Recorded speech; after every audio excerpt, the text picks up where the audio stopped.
belonging to multiple disciplines. And the issue was, often in talking to these individuals, the leaders of these groups, one issue that came up is the sense of unpredictability, if you will, of how the group dynamics are going to unfold. So their sense was that although they put the best kind of people together, the group dynamics seems to be out of their control. They felt that all they could do was put good people together. Whether that group then became successful or not was their sense was a sense of powerlessness over how things transpired. And now, of course, this can be viewed as a leadership issue broadly. So that's what we'll talk about today. I'm sure there are many different ways of addressing this, and I'd love your suggestions about what those might be. But today we'll focus on one possibility that it has been looked at in many different leader contexts. So, for example, this person, I don't know if some of you were there. I know I see some familiar faces here and maybe some on the online, but this quote did come up during my presentation last week, which was, this biophotonics lab leader says, throughout my 20-year career, I put together many research groups, brought together physicists, electrical engineers, biologists. I do my best to bring together the most competent and skilled people, yet I find that the dynamics that unfolds is difficult to predict. Sometimes a group is amazingly productive, and sometimes they come apart. What predicts the success of my team? I wish I knew the answer to that question. So today we'll take one stab at answering this lab leader's question. All right. So one tip for this lab leader might be using this concept called active listening, which I'm sure you've all heard of. It's very much a part of our pop. Anywhere you've heard of the notion of active listening is quite important. Now, it's also been found to be, as a leadership for teams, a really important skill and a tool for bringing about effectiveness of teams. Many of you have heard about the concept of psychological safety. Is that somewhat familiar, kind of? No, maybe I should. Yeah. Okay. The Amy Edmondson's work, I know that in the area of healthcare teams, in fact, she's done a ton of work on this notion of psychological safety, which is the notion that in a team, everybody feels safe to speak up, right? So you can imagine that, for example, in a team of, in a patient care team that's geared towards delivering high quality patient care, whether you're a nurse or an attending physician or another specialty doctor, everyone should feel like they have an equal say in how the patient's care is going to be taken. So that notion of being able to speak up and creating that climate is seen as a really important leadership tool across many contexts, but particularly in healthcare, actually. So her work has been focused on the healthcare context, and it's been tested in many other domains as well. So one way to do that is to engage in this notion of active listening. And it's been found to relate to many other types of outcomes as well for teams. So the challenge with teams, which is, now you might say leaders, operate at many different levels. Our bosses are our leaders. We work out with them, our department heads and so on. We work with them on a one-on-one basis. That also requires leadership. But I think when you bring together a diverse team, there are many other different angles to leadership as well. Because what you want to do is you want to create a common ground for everybody, but you also want there to be an expression of differences. The sense that there is safety in expressing differences as well.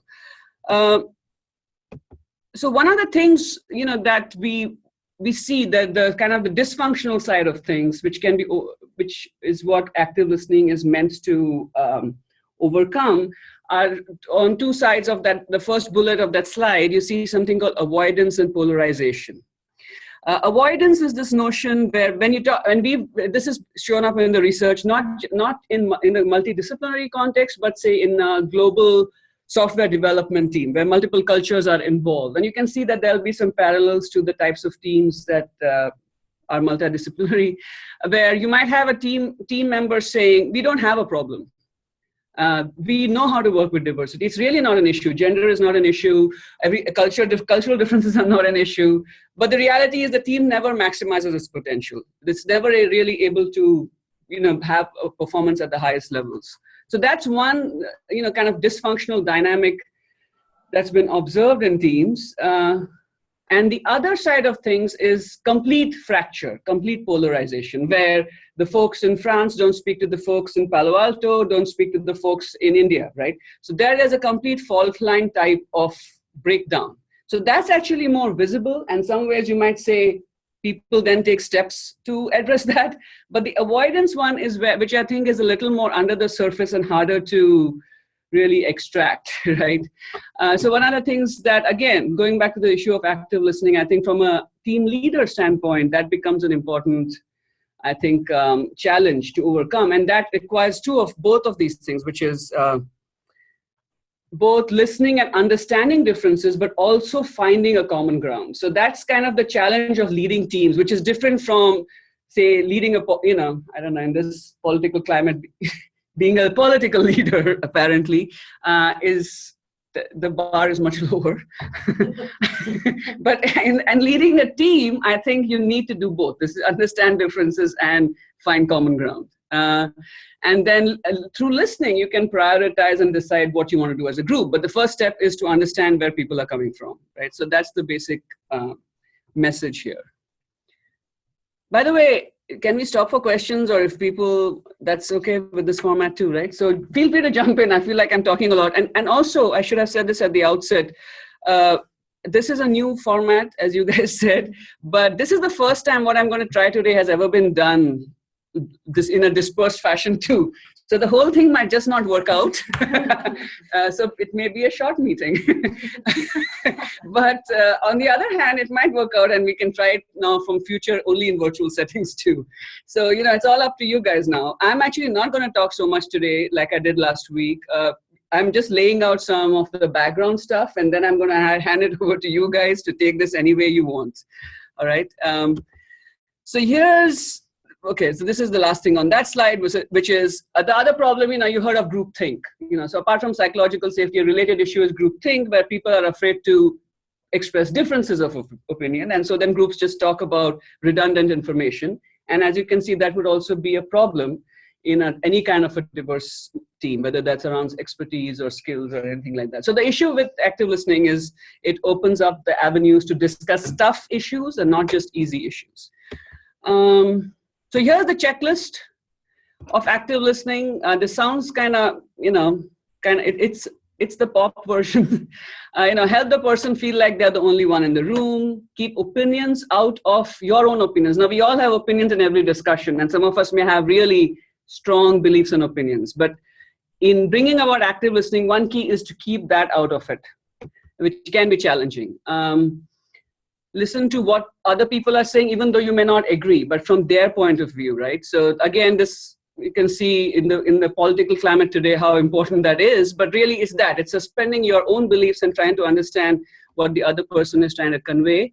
I think avoid coming up with pat responses, but rather think about what the person is saying and sometimes restate those points, including how they may be feeling about it. So if it's a tough situation, this is what I'm hearing you say, and this is what I think you're feeling about this issue, kind of, so restating their position to make sure, that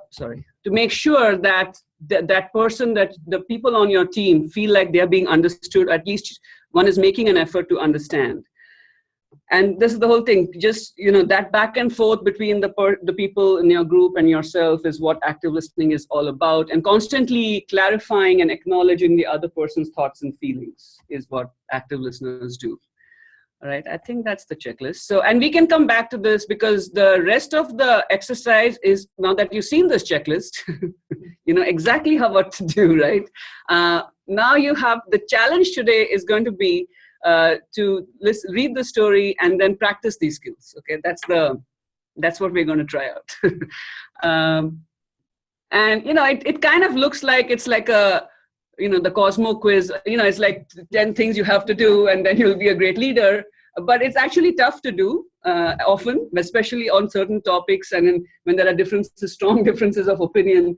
We've all been in faculty meetings where things get out of hand. So it's not, even though it looks like, oh, this is common sense. Doesn't everybody do this? Well, actually, they don't. So, and even being in academia where things are, there's freedom of expression and all that, things can get out of hand. So I think for most leaders, this still remains a challenge. And once I think people think about what those steps are and practice them, we find that it becomes more of a habitual exercise rather than feeling like you're doing something that's technique-y or checklist-like.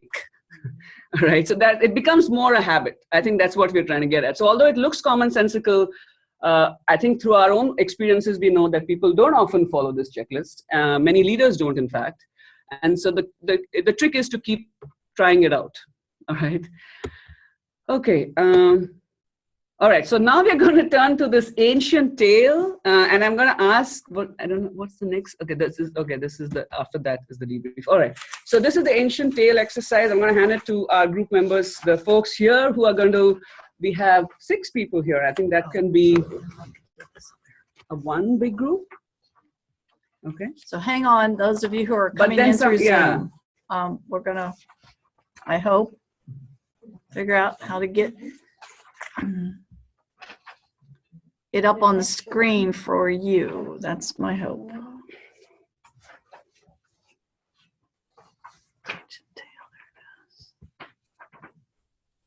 Please show up.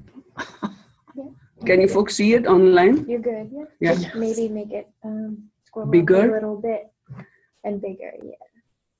So they Could you make the font bigger, Dee? Yeah, just magnify. Okay. Okay. Yeah, it seems like a kid's tale, but go with the flow and. What about now, Diane? It's good. Okay. Thanks. The problem is being able to scroll down. So I think what I need to do is give you all a chance to read it. Yeah. And then I'll scroll down. I can probably get a little more on the screen right now. I can figure out how to get over there. What the heck? Where did my thing go? Here we go. I can also read it out. I mean, if worst case scenario. Let's see if I can. But there are a bunch of questions.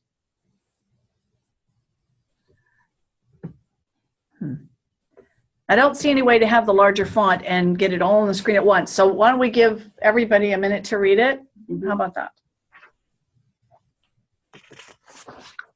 And tell me when you're ready for me to scroll down.